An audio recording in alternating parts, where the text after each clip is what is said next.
Bueno chicos, continuando con la clase de los péptidos vasoactivos, vamos a seguir hablando con la vasopresina. La vasopresina, pues como ustedes pueden ver, también es un péptido, ¿sí? Y es una hormona neurohipofisiaria que controla la absorción de moléculas de agua mediante la concentración de la orina y la reducción de su volumen en los túbulos renales. Las funciones tienen aumento del volumen sanguíneo, es un neurotransmisor.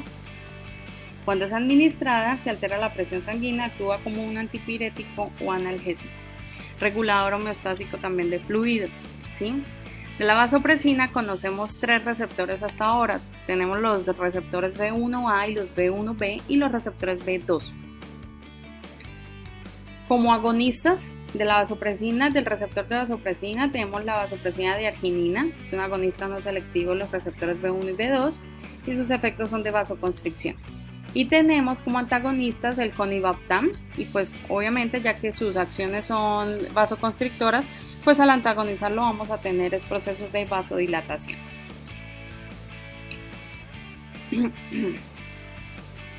La endotelina, chicos, la endotelina también es un péptido vasoconstrictor. De la endotelina tenemos dos receptores, tenemos los receptores ETA y los receptores ETB. Con los receptores de endotelina sucede algo curioso, es que en las células de endotelio, las células endoteliales, únicamente poseemos receptores ETB. En cuanto a las células de músculo liso vascular, tenemos los receptores ETA y los receptores ETB, ¿sí? Los receptores ETB, la endotelina, en las células endoteliales tiene un efecto de vasodilatación. En cuanto la endotelina, que actúa por medio de los receptores ETA en las células de músculo liso vascular, posee un efecto de vasoconstricción, ¿sí? Único fármaco que conocemos hasta el momento del sistema de endotelinas es el bosentan, ¿sí? Por lo tanto, pues volvemos a indicar de que tiene efectos vasodilatadores y su aplicación clínica principalmente es para la hipertensión pulmonar. Entrando ahora sí en los vasodilatadores, entonces nos encontramos de primera mano con la bradicinina. Bradicinina es un péptido de 9 aminoácidos, ¿sí? Que hace parte del sistema llamado sistema calicreína-cininas. La bradicinina y la caleína, cuando ellas son producidas, se unen a los receptores B2, pero bajo la acción de unas carboxipeptidasas llamadas carboxipeptidasas M o carboxipeptidasas N, se quitan los residuos carbono terminal del péptido, por lo tanto queda la desarginina 9 bradicinina y desargidescalidina. Cuando se les quita la porción C terminal a las moléculas de bradicina y caleína, quedan automáticamente son los ligandos endógenos del receptor B1, ¿sí? Estas moléculas, tanto los análogos o ligandos del receptor B1 como los ligandos del receptor B2, ellos son sustratos para las ECA, tanto para la ECA1 como para la ECA2, y que se encargan de degradarlos y convertirlos en metabolitos inactivos.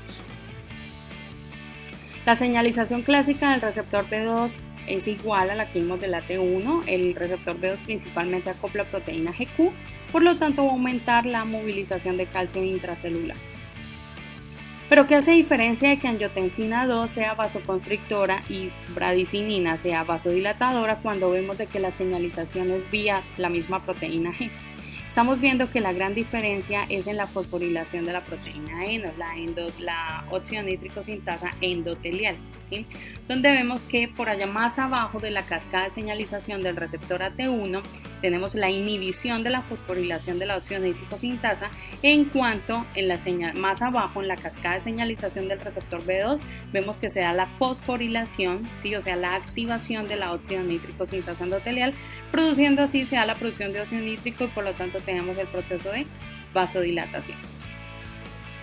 Los papeles del receptor B2, entonces de sus principales papeles tenemos la vasodilatación, el aumento en la permeabilidad vascular, la liberación de mediadores inflamatorios, estimulación de los nervios sensoriales, contacto de activación, translocación de GLUT4, precondición de isquemia o liberación de mediadores como óxido nítrico, prostaglandinas, etc.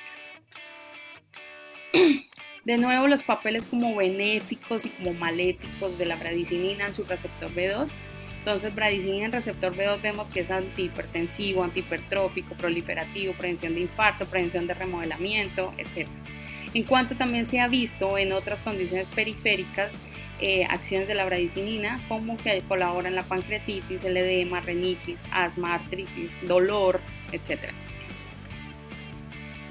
Neurotensina. Neurotensina es otro péptido vasodilatador, ¿sí? Y principalmente tenemos 3 receptores que se han detectado hasta el momento de neurotensina. Tenemos el NTC1, el 2 y el 3. Del 3 no se conocen muy bien sus funciones. Este sistema no está estudiado así al 100%, ¿sí?